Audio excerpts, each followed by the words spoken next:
going to share my idea about how we've all been duped by the toothpaste companies.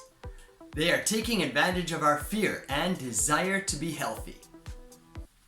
Thanks for joining me today on the Les Paris podcast, episode 296. And for today's extensive English listening topic, I'm going to talk about toothpaste. Toothpaste.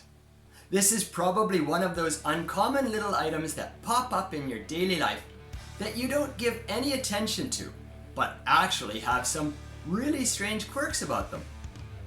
For instance, did you ever think about the toothpaste commercials that you saw either in magazines or on TV? Disgusting! Well, if you look, they put gobs and gobs of toothpaste onto the toothbrush. It's absolutely disgusting how much toothpaste they put on the toothbrush. And they're trying to encourage you and I to put as much on our toothbrushes as they put in their advertisements. I can't imagine any rational person doing such a thing. You'd be throwing away pounds and pounds of toothpaste every month if you used as much as they suggest. The amount of toothpaste that you really need on your toothbrushes is a fraction of what they show on those ads. Even worse, the toothpaste comes in a bewildering variety of flavors and colors. Yes, colors. When I was a kid growing up, toothpaste was white, and that was it. One day, somebody came along and made white and blue toothpaste. And then, to top it off, they made a white, blue, and red toothpaste with lines in it. If you can imagine that. Like, I really need color and lines in my toothpaste looking at me when I go to brush my teeth in the morning. I can't imagine how colored lines could make you more cheerful or brighten up your day. And I can't imagine what other purpose they could be intended for other than marketing.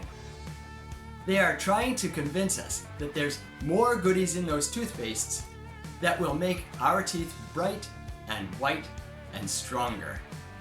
Of course, blue and yellow paste have very little connection with making teeth white, as far as I'm concerned. So I think it's more of a marketing gimmick to get kids to make their mothers buy that toothpaste.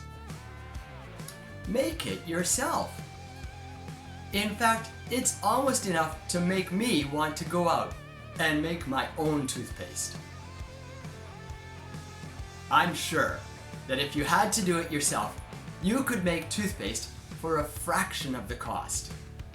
You might have that rather plain flavor to deal with, but honestly, that can't be worse than the bubblegum flavors they put in the toothpaste these days.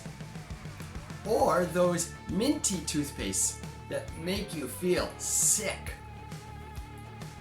The flavors in the toothpaste are far stronger than they need to be. Maybe people feel that's just getting rid of their bad breath.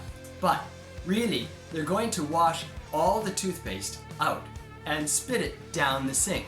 So you're only fooling yourself.